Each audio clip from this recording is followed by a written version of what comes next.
school. We're gonna read The Masked Murderer, The Mystery of London. No, not that one. No, not that one. No, it's okay. Talk later, please. Can you talk to me later, please? I'm live. No, not yet. The Masked Murderer, A Mystery of London. Prologue. In London, between the late 1800s to the mid 1900s, lived one of the most mysterious and elusive killers known to man, the Masked Murderer. One of London's most wanted started out in a wealthy family. The parents had high expectations for this child. Whenever the child failed the expectations of the parents, whether it was in school, home, etc., the parents would abuse the child. One day, the parents were so fed up with the child that they disowned the child. The parents were then confronted by the London Mafia, who said if they did not pay their protection money, they would be killed. The parents refused to pay the dues, costing them their lives. The child, however, was spared. 20 years later. Chapter 1. The Rise of the Mask. It was the early 1900s when the masked person started to make a name for himself. He was now within the ranks of the London Mafia, proving himself. What's up? How you been? Oh, thank you, buddy. Oh, nice. Thank you. I'm reading the story that I made in high school a long time ago. Let's see. 1.5 years later, climbing up the ranks paid off for the masked person. Eventually recognized by the mob boss, he was appointed the underboss of the mafia. But one day, Chapter 2, The Setup. There were conflicts of interest between the masked person and the London mob boss. The masked person was sick. Hello there, Negro. Wait. Why would you name yourself that? That's,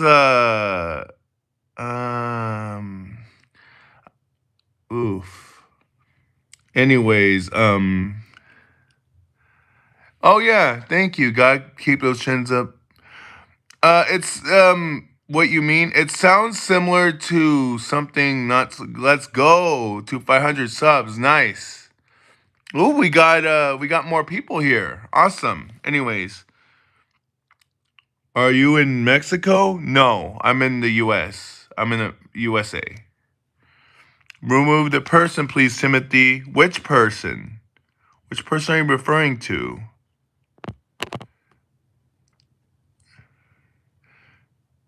You're feeling a little depressed today?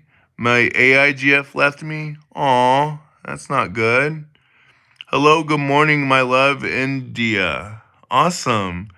What is scarier, a black guy from the hood or a what? You guys are a riot.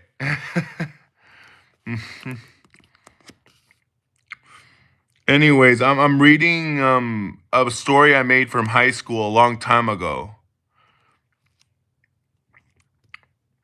And the London mob boss. Hello there, Waffle. Wow, there's a lot of people here. Thank you for the support. Oh, that's the actual Ubikistan name. Okay, understood. Thank you so much. I understand. Hi. Hi, Sarah. James Scott, AI is getting more realistic when they start dumping you. I don't think AI would an AI won't agree. I don't think an AI GF would dump me though, but I guess it's not for everyone. Let's see. So the mob boss told the masked person the masked person was sick of murdering innocent people. So the mob boss told the masked person to enter a gang's warehouse and make sure that they're doing their job. The warehouse was controlled by the mafia at the time. I liked and sub. Good luck with stream. Have to go. Okay, thank you so much. Anyways, the masked person. I'm apolitical. I don't really go. I'm not really. Yeah, just be careful. I will be careful. I don't want to discuss, politics. I don't want to discuss that. I will be careful. Thank you. Let's see. Agreed to the request. 2 hours later, the masked person entered the warehouse, but when he got there, his fellow mobsters, including the secretly appointed new underboss, my wife's boyfriend, said he likes your streams. Your name's a riot. Oh my shoot. Timothy? Yeah? Yeah, Jordan, what's up? Is everything okay? Invite me in the live. How do I do that? Let me see. How do I do that? How do I invite you? How do I invite you, Jordan? Put me in the live stream, but how do I do that? Well, I'm gonna have to continue reading the story later, but I want Stouffer's macaroni and cheese. Huh. Put you in the live stream? Chewbacca. Heh, you're funny. I don't think I can do a Chewbacca really well. But how do I invite you to a live stream? Start a poll, start a QA, chat filter. I'm looking for the options. It's not letting me. No, I don't want that. No. Okay, I'm gonna continue reading the story. Yeah, I am. The underboss yelled, "Kill him!" Eventually, the masked murderer was shot in the shoulder. The newly appointed underboss said these words before leaving the scene with his fellow mobsters. You should not have crossed the family. After all, blood is blood. The underboss then reported to the mob boss. The mafia thought he was dead, but Chapter 3, The Awakening. The masked murderer disappeared into the slums of London, seeking out mercenaries to teach him in the art of revenge. He eventually met a man named thank you. Named Jacques, who was a Frenchman. Jacques then took the masked man under his wing to teach him how to become an unemotional fencer with skill unmatched by anyone else. When his training was complete, he was searching for more skills. He eventually ran into an American gunslinger named Christopher, who at first was unwilling to teach his gunslinger ways, until he realized that revenge was the mass murderer's motive. Finally, with his training complete, the masked man went to recruit others with skills almost as awesome as his. Time passed and others were found. 3 men and 2 women. Jenkins, who was a small-time thief.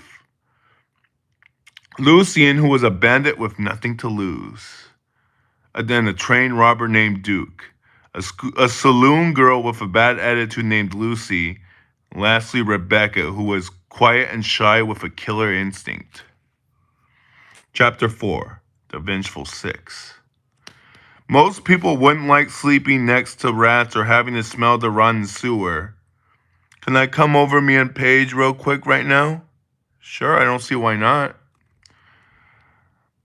They resided in a broken down, dirty, cockroach infested, old burned out bank that was robbed many times before.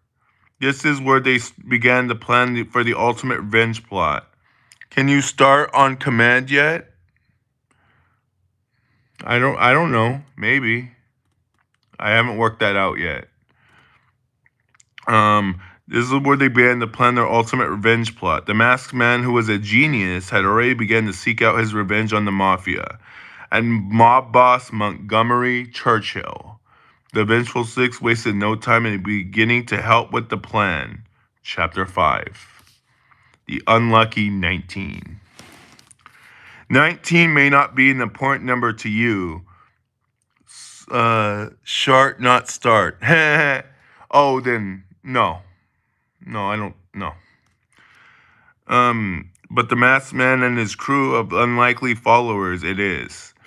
Each victim which is decided because of their ties with the London mob and their unwillingness to accept the masked man's ideas about not killing innocent people. He knew that in order to get to the mafia, he had to kill other people of interest. This was the ranks of the mafia the masked man had a picture of within the burned out bank. So Montgomery Churchill was the mob boss. Theodore Caprencini is the concierge. Mark Rossini was the underboss, and Alex Jespers and Davis were capos. Anyways, chapter 6. The masked man deals a hand. He leaves an ace. You're funny, Jordan. Very funny. He leaves an ace after he kills made men of the London Mafia. He leaves a king after he kills an associate of the mafia. He leaves a queen. He leaves a queen after he kills a person of average association with the mafia. He leaves a jacket after he kills a person with moderate ties to the mafia. And he leaves, if you get a joker, you are of little importance to the masked man and the mafia. The killings were menacing and destructive, and also emotionless. Just as the masked man,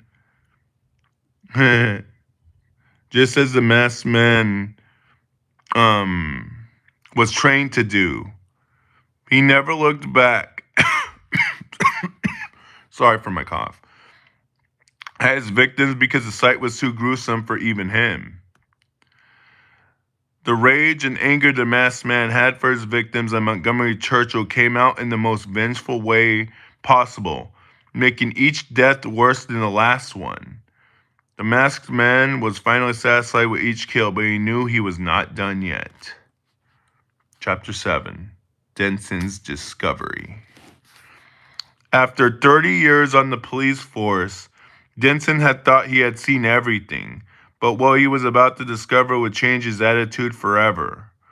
It was late in the evening when one of the street officers came to him. With flurry wide open eyes, Page said, "I'm crazy?" I don't disagree. And a pale face and the look of shock across the officer's face. He began to tell it. He began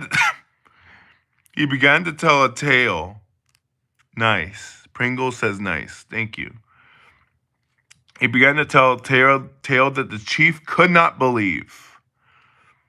The chief rounded up his men and rushed to the site. Upon arrival, they discovered a body with an M carved into the victim's chest.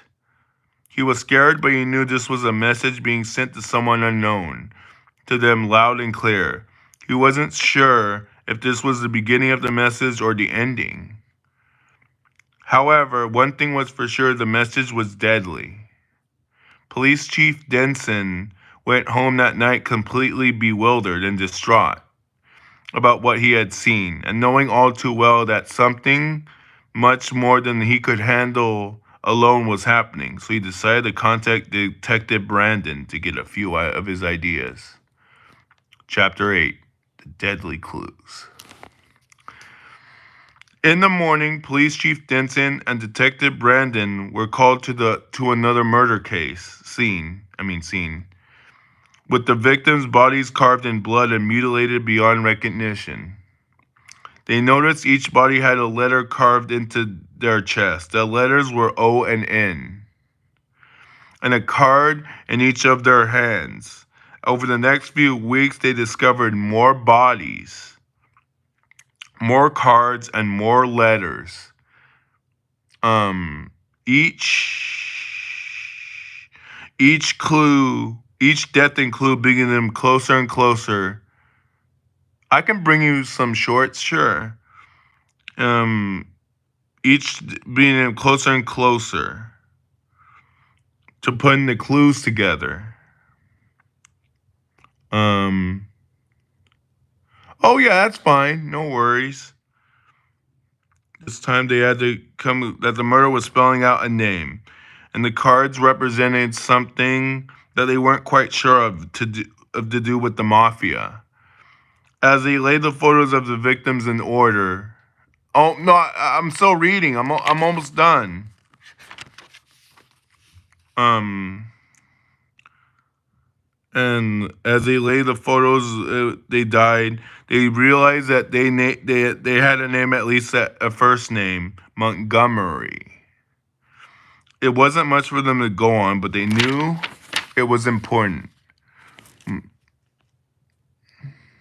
No. Um. Over the next few days, more bodies and more letters had been discovered.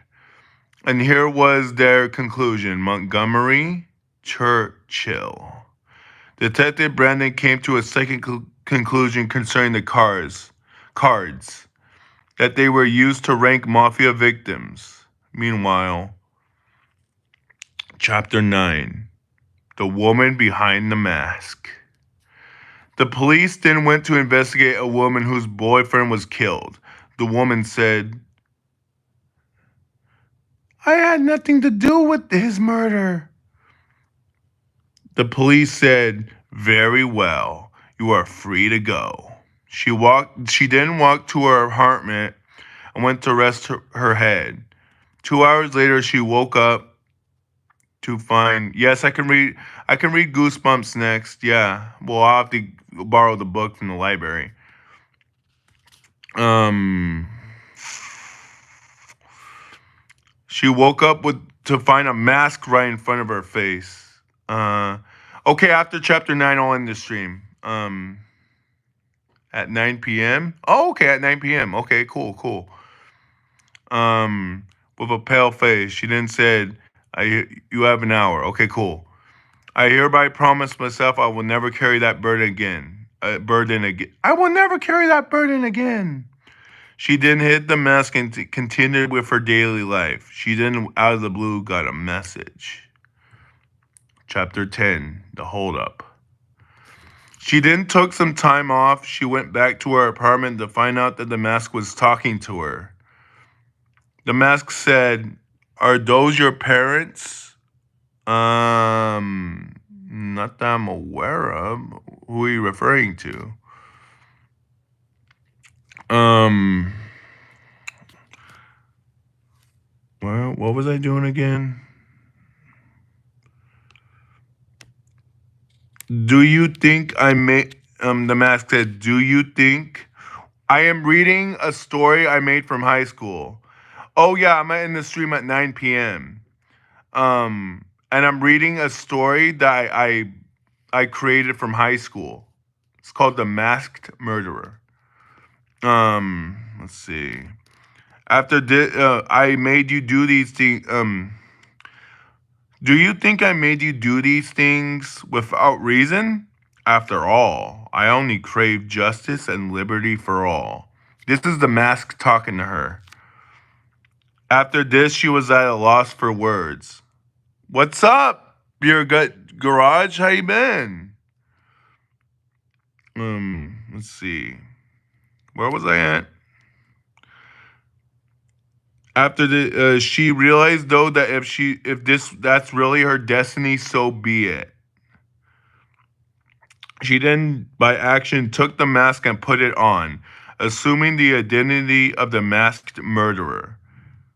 Meanwhile, meanwhile, her crew was being held up in their hideout, and one by one, Montgomery issued an order for each to count. First to go was Rebecca, then Lucy, then Duke, then Lucien, and then Jenkins. Then, as the mafia was about to kill Duke, you're funny, Jordan. Then Duke said, "Our leader will make you pay." As they were about to shoot him, Montgomery said in a threatening manner, "Stop!"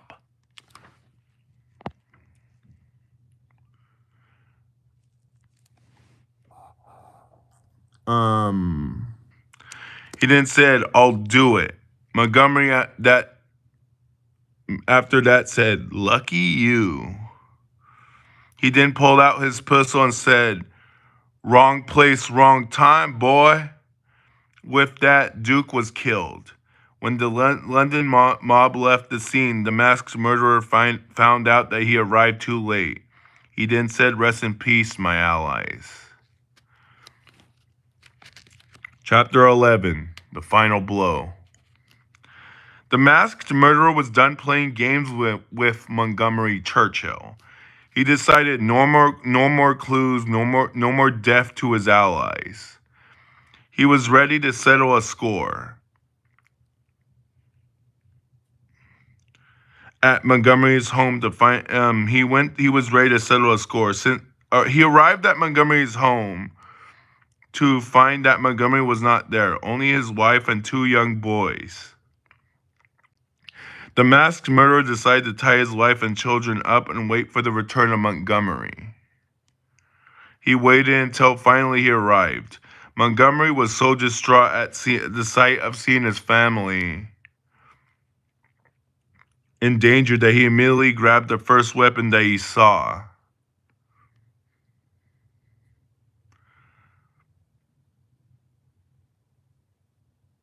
What Montgomery had grabbed was a sword that his own mother had given him years before on her deathbed. The masked murderer saw what Montgomery had grabbed and began laughing hysterically. Knowing full well that the Frenchman Jacques had taught him better than anyone. As the swords clanked together, the two enemies knew that they were fighting for their lives. With each clank of the swords, the two grew tired and weary until the masked murderer's final words were spoken to Montgomery. "This ends now!" And with one final blow to his heart, Montgomery was now dead. As the masked murderer fled, he felt completely satisfied. For now. The end. So that was it. That was book 1 of The Masked Murderer, the mystery. It was called The Masked Murderer, The Mystery of London. It was a collection of stories I made in high school. Anyways, you all have a great day. Peace.